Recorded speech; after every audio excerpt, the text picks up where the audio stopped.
In Philippians chapter 2, we find a important passage that highlights, I think, a really incredible feature of Jesus' ministry. And here's what the passage says. That he, Jesus, who being in very nature God, did not consider equality with God something to be used to his own advantage. Rather, he made himself nothing by taking the very nature of a servant, being made in human likeness. Now, there's an illustration that I use to help understand just how significant this passage is. And that illustration goes way back to when I was a little kid, maybe 8 or 9 years old. One of my assignments was to write to the White House. And so I wrote to the White House. I shipped it off and never expected to hear back, because who was I, a little 8-year-old kid, to be worthy to have my letter read, and even more worthy to have it be responded to, right? So I sent my letter away, and lo and behold, probably maybe a month later, I received a letter from the White House. And in it was a letter from Bill Clinton, he was the president at the time, responding to my letter. And I could not believe it. I was amazed that Bill Clinton would deem me a nobody, living out in the country in the middle of nowhere, 8-year-old boy, worthy of a response. And my parents then later had to tell me, Zach, this was not President Clinton. He probably has 100 people on staff, and their job is just to send stock letters to people that write. But just imagine for one moment if he did actually respond to my letter. That would be amazing.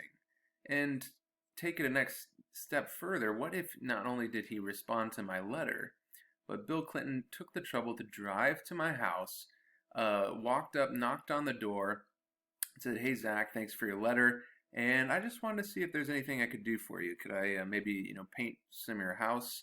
Or could I scrub your toilets or do some laundry?" I mean, I think all of us would agree if Bill Clinton did something like that, he would have been the coolest president on the planet. And why? Uh, you know, we would find it cool if people were to come and help us. I would find it very amazing if somebody came and offered to paint our house and scrub our toilets and do our laundry. But the thing that makes the whole thing about Bill Clinton extraordinary is that he has no business being involved with those type of trivial details. And I think it's somewhat universal that we admire and revere people that are in positions of power doing ordinary things that other people probably should be doing. Okay?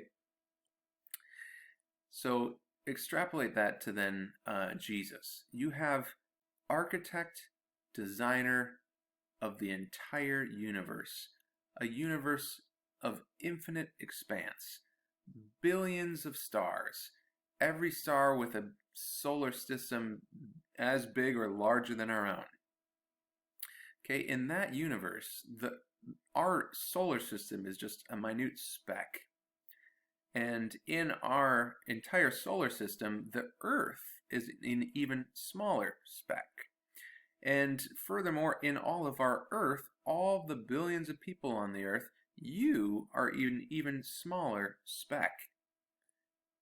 And so what right does the God of the universe have to, one, even be concerned about the affairs of our galaxy, two, to be concerned about the affairs of our Earth, and three, to be concerned about the affairs of you, an insignificant small speck in the universe?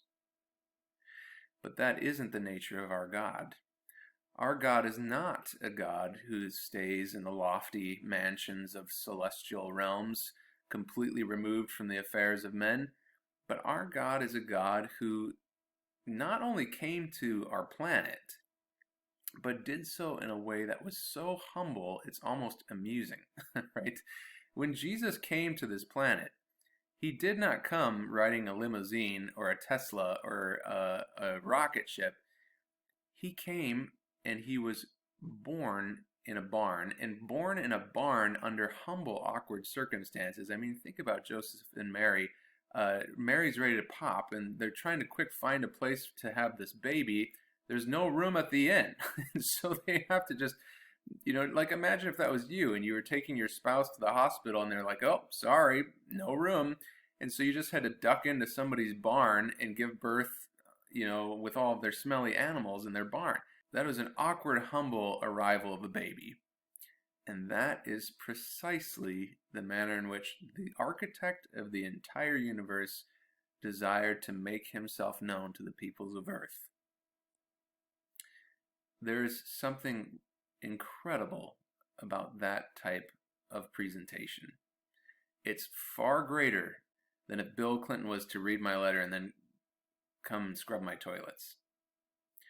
And when you think about a God that is of that nature, I mean, there's no other God that you would want to serve. I think we can all agree that that type of God is far better than the God that stays aloof in austere clouds of unknowing. Jesus is in his nature God, but he did not hold on to that.